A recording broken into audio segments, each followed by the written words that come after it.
Estudo recente revela que 1% da população mundial é portadora da síndrome de Tourette. Mas estima que o índice pode chegar a 3% porque muitos portadores da doença não têm o diagnóstico. O primeiro registro de paciente com tiques e sintomas típicos da síndrome foi registrado em 1825 pelo médico francês Jean-Martin Charcot. Somente em 1884, o também francês, médico e estudioso Gilles de la Tourette descreveu em 8 pacientes os mesmos sintomas da síndrome, que ele denominou na época de doença dos tiques convulsivos. Em homenagem a ele, a doença foi batizada de síndrome de Tourette. A doutora Ana Uni é psiquiatra com atuação especial em síndrome de Tourette. Ela explica que a doença pode se manifestar entre os 2 e os 15 anos de idade, sendo mais comum aos 7 anos.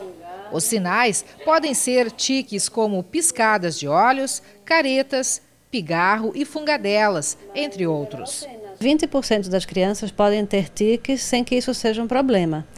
Quando esses tiques permanecem ou são muito graves e acabam interferindo na rotina, eles recebem um diagnóstico de transtorno de tique, que no caso de ser tique motor e vocal, recebe o nome de síndrome de Tourette. É uma doença que a gente chama de neuropsiquiátrica, porque ela afeta tanto o sistema neurológico, tendo esses movimentos involuntários, como a parte psiquiátrica e emocional.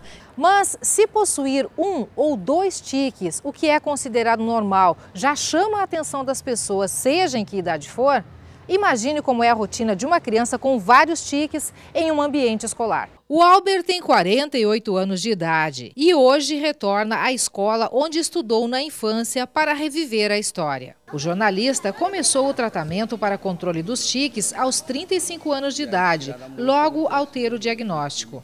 Mas ele já manifestava os tiques desde os 8 anos. As crianças me imitavam, era uma coisa tão evidente que, além de rirem muito e me apontarem no pátio do colégio, as crianças me imitavam. Então eu sabia dos tiques, como é que eram os tiques, pela representação caricata que os meus coleguinhas faziam. E isso me deixava muito chocado e muito triste, porque eu pensava, eu sou maluco, tem alguma coisa errada comigo, eu não sabia o que era. Coçar o nariz, fazer careta, mexer os dedos, girar a cabeça, mexer os ombros, fungar. Os tiques eram variados e lá naquela época ele já sofria o que hoje se chama de bullying. Para ti a gente percebe que não é muito confortável essas recordações todas, né? Não, nem um pouco. Porque tudo foi muito difícil para mim, porque eu me sentia agredido.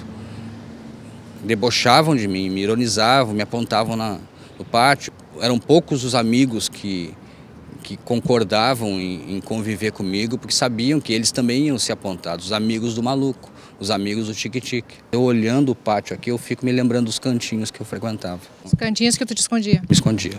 Um aluno cheio de tiques, sentado no fundo da classe, tentando se controlar. É uma cena de filme, mas é cena também da vida real. Eu sentava no fundo, que era para as pessoas não me verem. Aí, se eu sentasse no fundo, eu podia ter os tiques que eu quisesse, para todo mundo olhando para frente, ninguém olhava para mim. A impaciência de colegas e professores com um aluno que involuntariamente atrapalha a aula. Venha aqui, por favor. Também se repetiu com Albert, que conta que foi agredido por uma professora porque não conseguia se controlar. Aí ela chegou e me deu um cascudo na cabeça. Para com isso! Aí eu tomei um susto tão grande que fiquei meio que em estado de choque, porque a turma toda ficou chocada, né? Aí eu parei. E ela achou que eu tinha parado porque ela me deu um soco na cabeça. A família sempre o apoiou e protegeu, mas também não entendia que as ações e reações repetitivas que ele fazia eram involuntárias, e isso gerava muita repreensão. Para eles, os tiques também eram uma normalidade, era algo que não se compreendia. Eu também era muito reprimido, né? Repreendido dentro de casa. Eu fazia isso, fazia muito seguido isso, e imagina durante o almoço alguém irritava as pessoas, me mandavam parar, eu não conseguia, eu me levantava, no meio do almoço eu me levantava, saía. A Fernanda trabalha há 10 anos com alunos especiais e há 3 anos é diretora de uma escola à pai. Diariamente presta assistência e convive com dificuldades, limitações, preconceitos e com a dor dessas pessoas e das famílias. Ela conta que há 4 anos chegou em casa e encontrou o filho de 10 anos com um tique vocal incontrolável. Com o passar do tempo, foi uma sucessão de outros tiques. Ele piscava, estalava os dedos e repetia palavras. O diagnóstico definitivo de que é portador da síndrome de Tourette só veio há poucos meses. O problema existe, mas eu acho que ele não é o fim. Ele tem que ser o começo de uma nova realidade para nós. E eu espero que ele entenda isso e que esteja disposto também, né? Porque vai partir muito dele, essa questão também. Desse aceitar e saber que é assim e que isso não vai mudar e que a gente vai ser feliz apesar disso. Apesar da síndrome. Ela conta que a síndrome faz com que o filho tenha reações impulsivas e até agressivas, principalmente na escola, consequência de ansiedade e situações extremas. Ele sabe o que está acontecendo, que ele está tendo algumas atitudes que ele não gostaria e não deveria ter. E o mais difícil nisso tudo é esse enfrentamento do que ele faz em alguns momentos com o que ele gostaria de fazer. O objetivo dela passou a ser divulgar informações sobre a doença. Levou o filme e livros à escola na expectativa de uma maior compreensão e aceitação do filho. Eu acho que no momento em que houver esse entendimento da síndrome, um maior conhecimento por parte das pessoas, isso vai favorecer muito, em todos os sentidos, todas as pessoas que sofrem disso. O dia que eu gravei com a Fernanda, ela comunicou-me que o filho não queria participar da reportagem e também não queria ser identificado. Então eu solicitei que ele me respondesse por escrito a uma pergunta. E hoje eu vim buscar essa resposta. O filho da Fernanda teve diagnóstico de síndrome de Tourette há apenas 4 meses. Daí eu perguntei a ele como ele se sente neste momento, já que tudo é muito novo na vida dele. E a resposta dele foi essa: só eu sei o preço deste novo recomeço. A doutora Ana explica que 1/3 dos portadores tem cura espontânea quando atinge a idade adulta. E a boa notícia é que há tratamento para os demais. Tem uma série de medicamentos que são utilizados e podem ter um benefício muito bom, de 60% a 80%, 90% de melhora.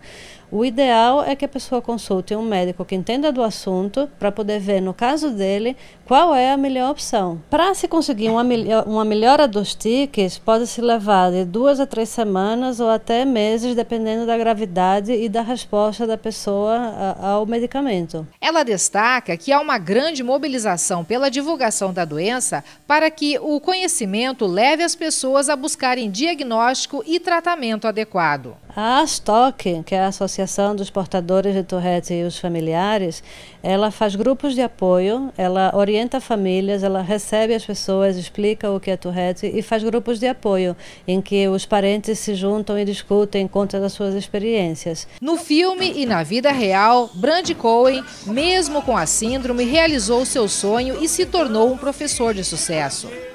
Fernanda está determinada. Para ela, conhecer mais sobre a síndrome de Tourette e ajudar o filho a ser feliz apesar da doença e auxiliar também outras pessoas é uma missão que está apenas começando. Uma missão, né? De dizer o que é isso, de como isso acontece na vida das pessoas, porque é uma coisa que afeta tudo e todos. É uma questão comportamental.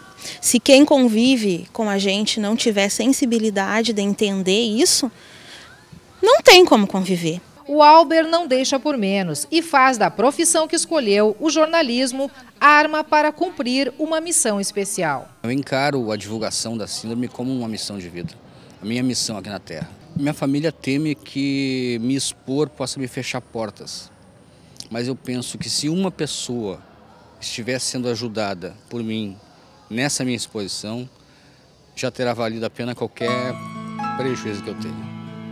E existem prejuízos? Até agora só tenho elogios. Parabéns. Obrigado.